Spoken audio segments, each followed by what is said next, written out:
paid good money to see this movie. When they go out to a theater, they want cold sodas, hot popcorn, and no monsters in the projection booth. Everyone pretend podcasting isn't boring. Turn it off.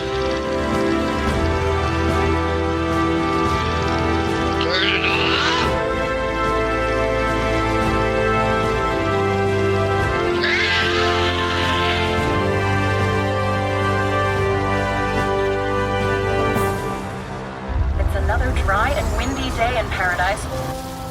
Face for all drivers. There's a situation developing at Ponderosa Elementary. There are 23 kids who are stranded. Is there anybody in the area that can pick them up? Is there anybody that can go and pick these kids up?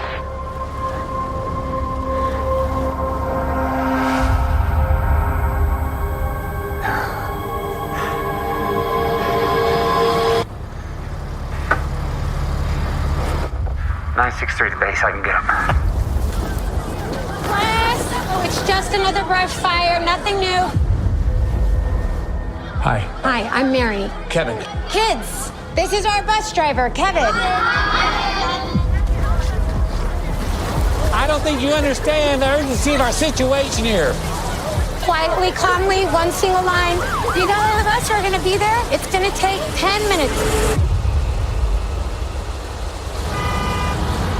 Do you have any safety protocols on this bus? Yep, you got that. Great, yeah, that'll make all the difference.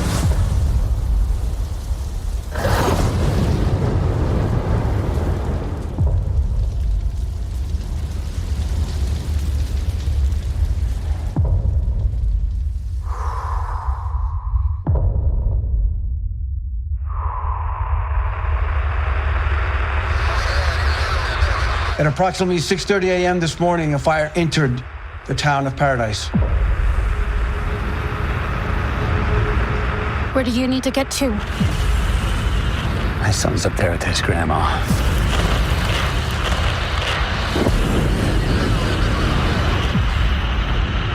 It's too late. I'm too late as a father.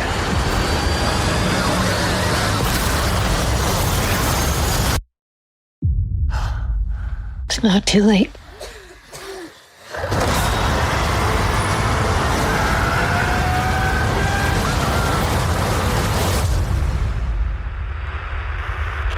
Kevin, can you hear me? 963, do you read?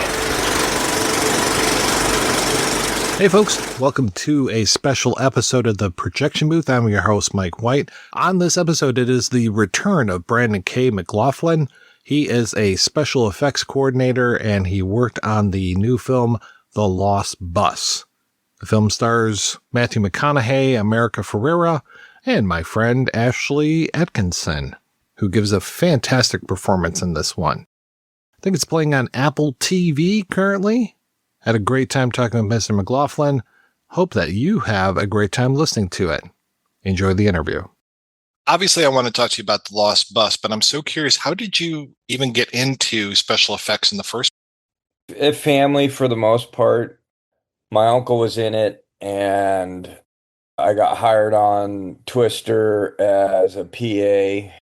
I worked that whole show, and I worked 2 other shows, just grinding and scraping at the carpet and concrete, and had an opportunity to join the union, and it just took off from there. I fell in love with it. I've always been a mechanical mind, and I distinctly remember my mom tells me this all the time. She goes, yeah, I remember when you were 6 years old, and I bought you a little remote control car.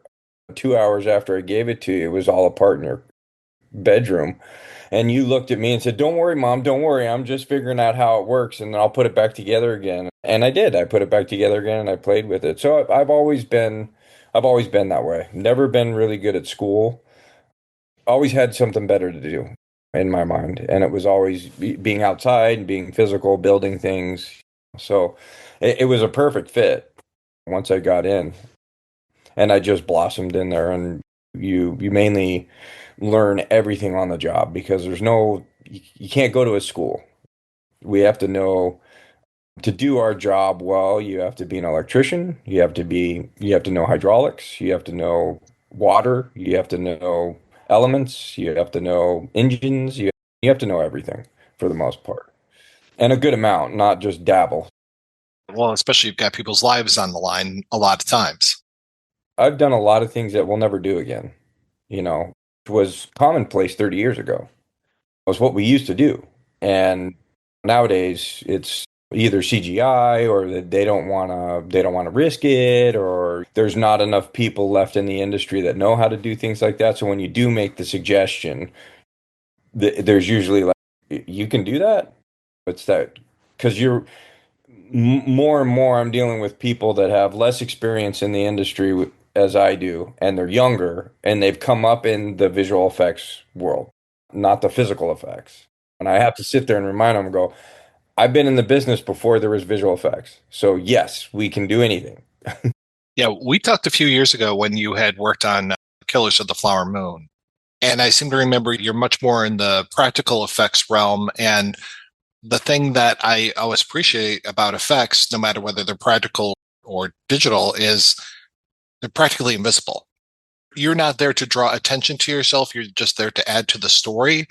You must have had so many challenges with things like, and I love that you have so many out west things, even There Will Be Blood, like such a naturalistic film about the oil pumping and all those kind of things. That must have been just arduous to work on that set. That, for some reason, I don't know why I've fallen in this category. Because if you look at my resume, there's a lot that falls in line where it's practical effects, but we're not using practical effects to tell the story. We're using practical effects to amplify the story, to add to it. And I think it's the hardest part of effects is doing your job to where it's as realistic as it possibly can be and have people watch it and don't think about it. And, oh, that was an effect, or oh, anything like that. That's part of the story. I'm there to help tell the story. And I like that. I like that part because that means I'm doing my job well. How closely do you work with a director like a Paul Greengrass? How close do you work with him when it comes to helping him tell his story? Oh, hand in hand. I had a meeting with Paul, and mainly when you do films like this, where my job is a huge part of the job, talking about Lost Bus, where it's a huge part of the storytelling aspect. Because if there was no fire, there wouldn't be the Lost Bus. So you mainly want to sit down and have a discussion and get the feel of what he's looking for to tell the audience. Because every director is different. They want to show something differently. Some directors might just want that in the background, just so it's in the corner of the frame so we can tell that there's something there. And with Paul, it was right off the bat, it's fires of character in the story. It's the driving character. I don't want it to feel. Another big one is that he said that he didn't want an audience member to sit there and go, oh, that's just visual effects. One of the big things that we ended up doing, the first meeting I had with Charlie and Paul, Charlie, the visual effects coordinator or supervisor, I said to him, I said, as long as we have practical fire in every scene, whether it's the full scene, that what the scene is calling for the element, or it's just half of it. If you keep practical fire in everything, then visual effects has to build to it, or it has to use it, right? Because what I was fearful of is going from a visual effects fire to a practical fire to a visual effects fire to a practical fire, and you see that a lot, and you can tell they're not the same. There's definite differences between the two of them, and they both agreed. We actually, it was the school is what we were talking about. Paul brought it up. He's like, how do we do this? And I said, we do the window boxes and I do fire everywhere that I possibly can. And then Charlie builds on top of it. And that's exactly what happened. That's what we did. Because I'm also limited to how much fire I can do. Practically, you can't stand in a forest fire of real fire and act. It's just too much heat. It's just too intense. So we had to pick and choose what we could do and what we couldn't do. But it was really good. Paul is very charismatic. He's a filmmaker at heart. It is difficult working with him because it's hard to get all the proper information out. But once you work with him and you do a show with him, yeah, this is good to show him, but I know he's going to want to see this or have backup plans. So going into it that way, then it's not that big of a job.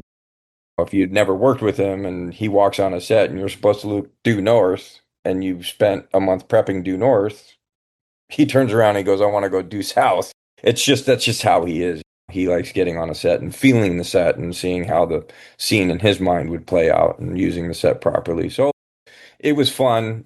I knew about that kind of stuff, but a lot of crews didn't. And it was always, oh my God, we're gonna. I'm like, eh. It was a good interaction with Paul. He was really appreciative. He was really appreciative of everything we gave him. Yeah, because this wasn't your first time working with him. You did what? News of the World? Yeah, I did News of the World with him. Yeah, that was the first one I did with him. And that's where I stumbled through it and learned Paul. I don't know if you remember that movie very well, but there's a big wagon flip.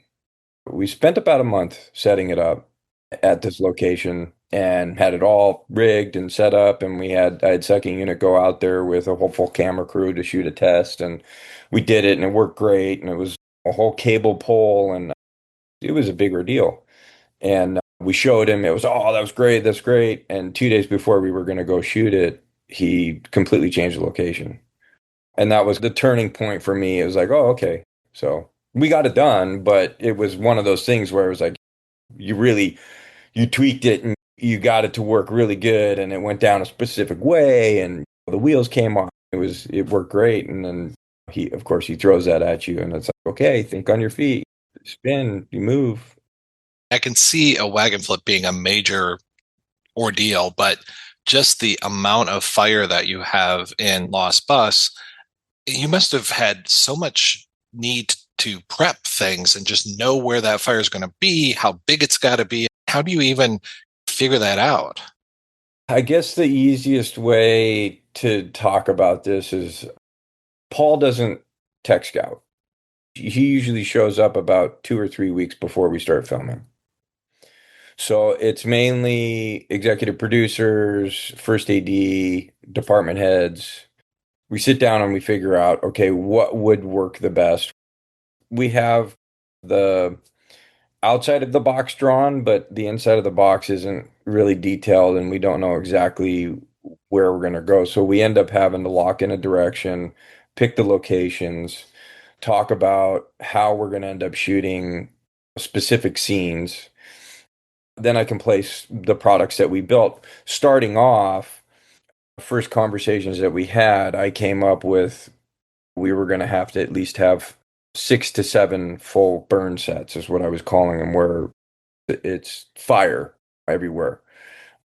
And in the state of New Mexico, which is the only state in the union, you have to have a state appointed propane person certify everything that you're doing. Like in any other state, you can run stuff out and make it all happen. And in this size of a film, of course, I had to have somebody there, and I'd worked with them multiple times, but that was difficult because I knew what I was gonna get into with Paul, where I could only move so much.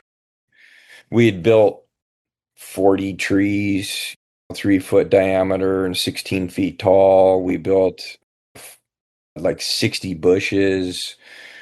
We had a bunch of cars. We had a bunch of partial buildings. And so we spent a lot of time in the production office with a big layout of the backlot that we had. And we came up with, okay, the bus can make this turn to...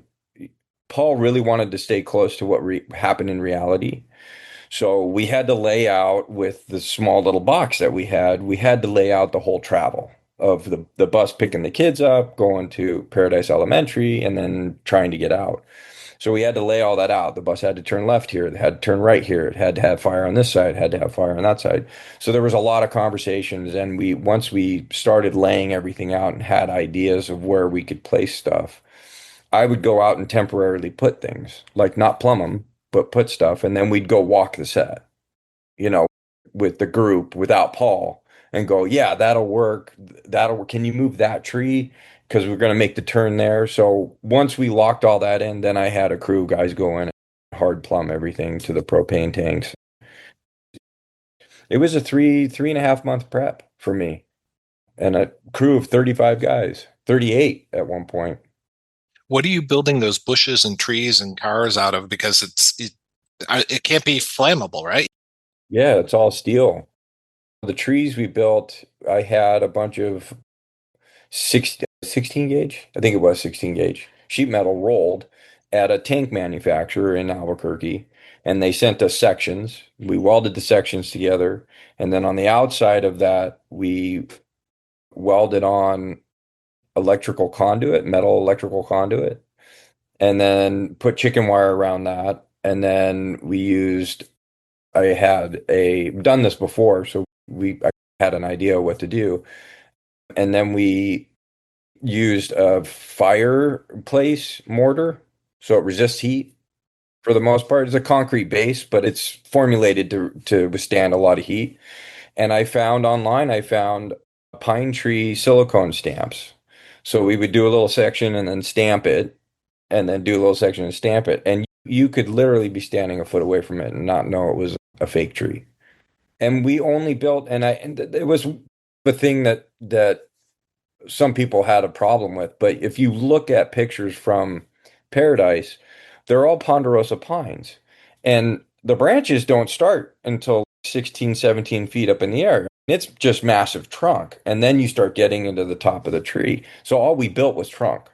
I had a couple little nubs on some of the trees just to make them look, but we were never going to be looking up. We were never going to be looking super high. And we already knew that those big, massive, wide shots that are in the movie, that practically you can't do that with fire.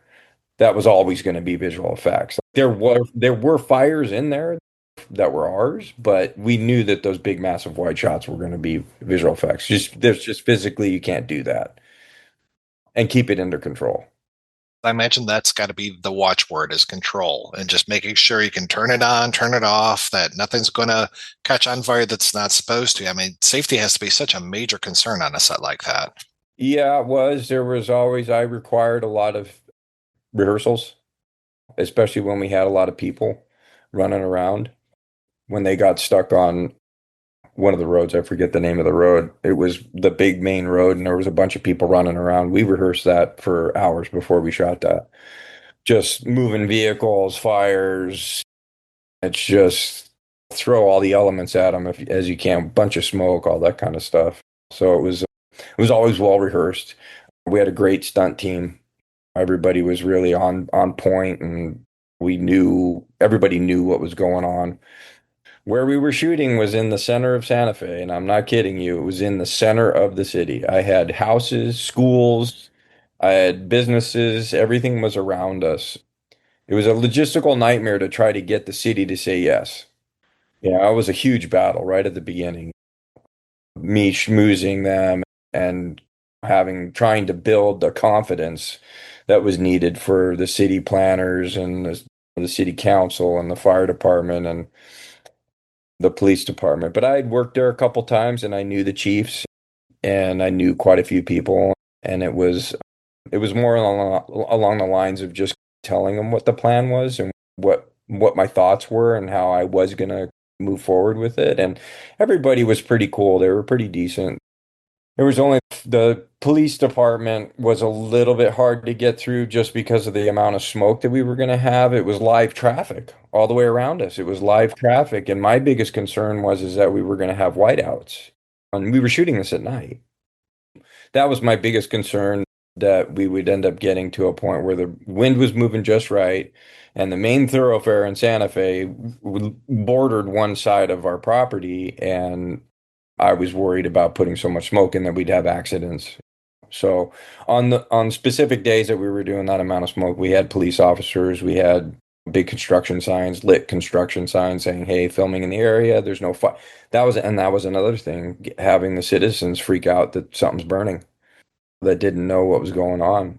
So before we started shooting, we did a lot of social media, hey, this is going on. Please be aware. You don't need to call 911. And the first night we started shooting, they had something like 850 calls to 911. I was standing next to the fire chief on set. I required the fire department there, even though it was completely under control and there was nothing that was going to burn and everything. I just personally want to have somebody who's got a radio to the closest fire, calling 911, then it's got to go to them. Then it just turns into a nightmare. And we were sitting there talking one night and he goes, yeah, or the first night, and he goes, yeah, the phones are ringing off the hook. And everybody knew. It wasn't like we were trying to sneak something by. It just, people don't pay attention to their phones or whatever, and they didn't see this warning and everything else, or the big construction signs. So they'd be called, oh my God, the college is on fire. No, it's okay. We're filming. You talked about how fire is one of the main characters of the movie, and obviously right there in the title, you got the bus. Were you in charge of any of the vehicle stuff as well?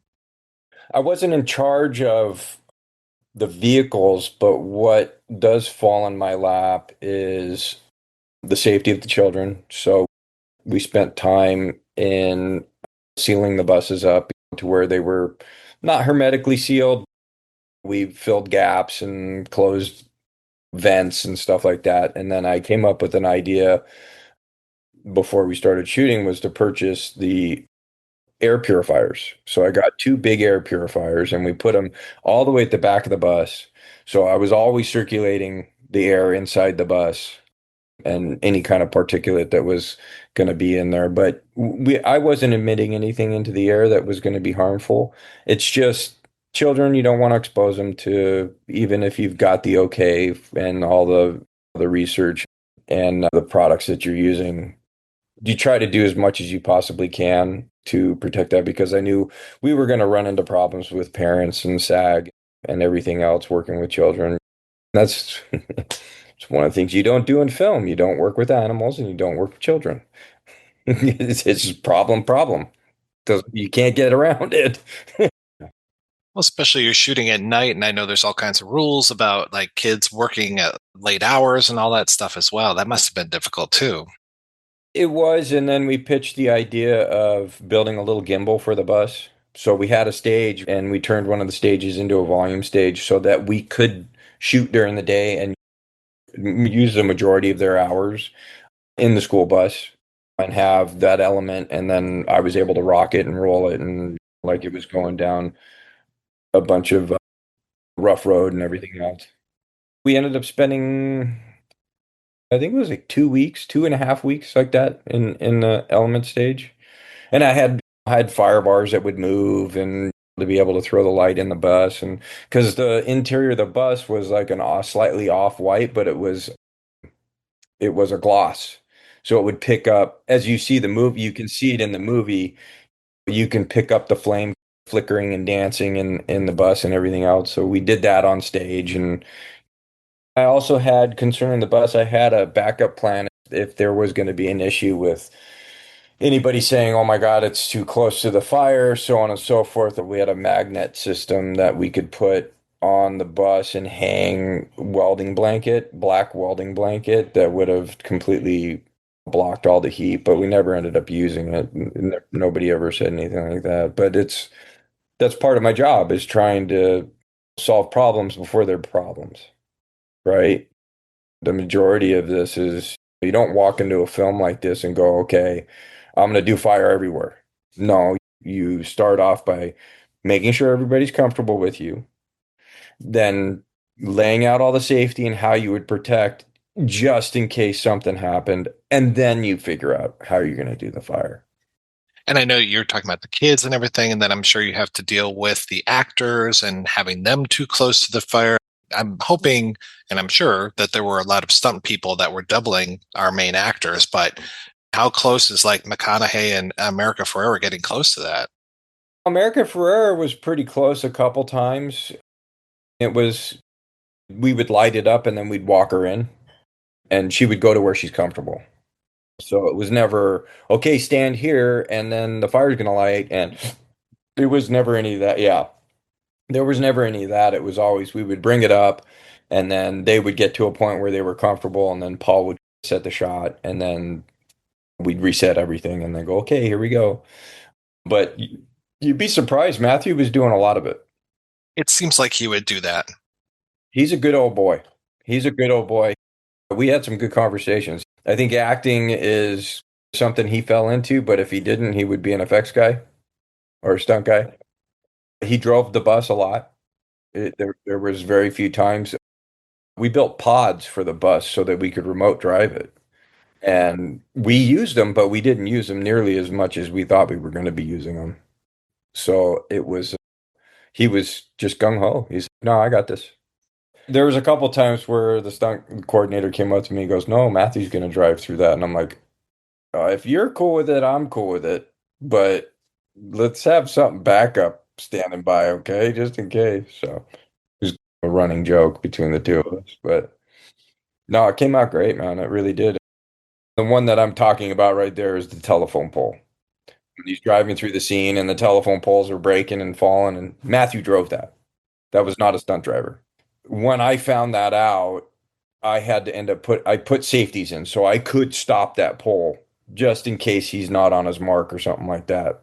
Because I wasn't planning on it. I was planning on a stunt driver and going, okay, the pole drops here. Don't be here. And you can trust that.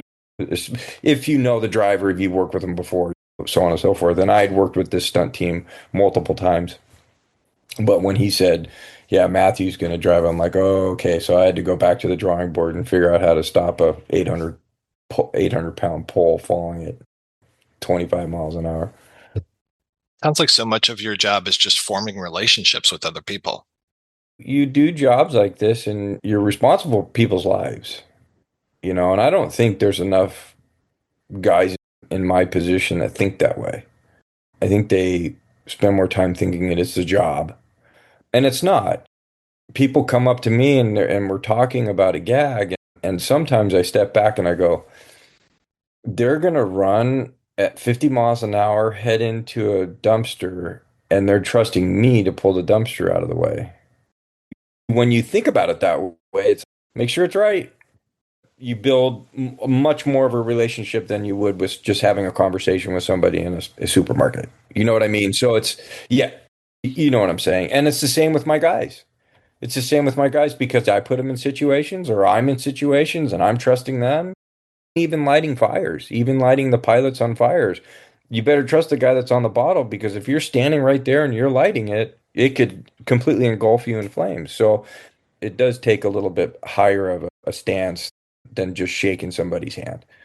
People, pretty well. So, but that's why you hire the people you hire. That's one of the big things. Not everybody can do what we do. And it takes experience and it takes the proper mindset. It takes that kind of a relationship that you can trust somebody to do it. That say, hey, you're going to go prep this car to explode. And know that you're saying something to somebody who understands, who's done it before, and everything's going to be safe. Because it could be a piece of glass that hits the director. It could be a car door that came off and hit an actor. And that's it. That's the end of it. You know what I mean? So there is a lot there that I wish we could portray a lot more in the industry, but it costs money. Well, what are you working on now? My tan. How's that going for you? The business is pretty slow right now. I'm sure you're aware of it. There's a big shift going on. So no, I haven't worked since January. I did a commercial, but I'm trying to find something to do, but it's dead. It's a sad state of affairs, a real sad state of affairs. I've lost a lot of friends out of the industry. Yeah, it's the worst I've ever seen it in 32 years. Casting your mind back 20 years ago, were you just working all the time?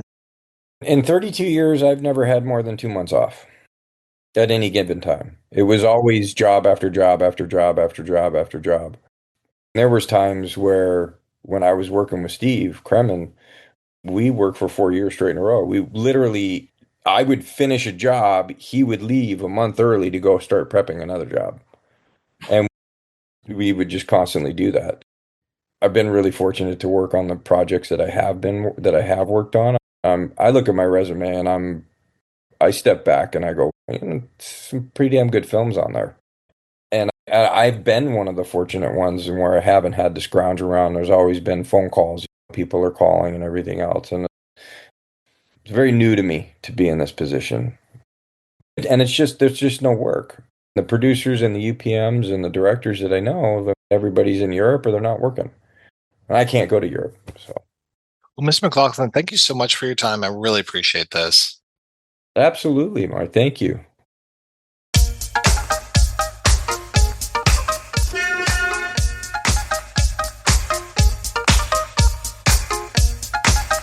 Give me a hoe if you got your funky bus fare. There's a double Dutch bus coming down the street, moving dirty fast, so kinda shuffle your feet. Get on the bus, pay your fare, then tell the driver that you're going to a double Dutch affair. 5-4, well I'll be darned, here it comes. The double Dutch bus is on the street, you better get off the curb, move your feet. Bus fare, transpass, that's the way my money lasts. Ain't got no car to get around when I go to work. I gotta go downtown now, I miss my train. That's a darn shame when I'm running late, no sleeps to blame. If you got a wife, you know I'm right. You got a special man, well I can understand. Uptown, downtown, everybody's getting down. Say uptown, say downtown. Well, I miss my bus, I know I'm late. I gotta do something I know I hate. I'm gonna walk to work, 15 bucks. I already got a hole in the socks, so ahead and laugh. That's okay, cause what I really wanna say, I got bad feet, my corn's hurt. Just top it off, I'm late for work. Let me tell you what I say when I'm dealing with a fucking sidewalk. Let me show you how I walk when I gotta do my funky walk. Let me tell you what I say when I'm dealing with a funky sidewalk. I say, sugar.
say do, do. Let me hear you say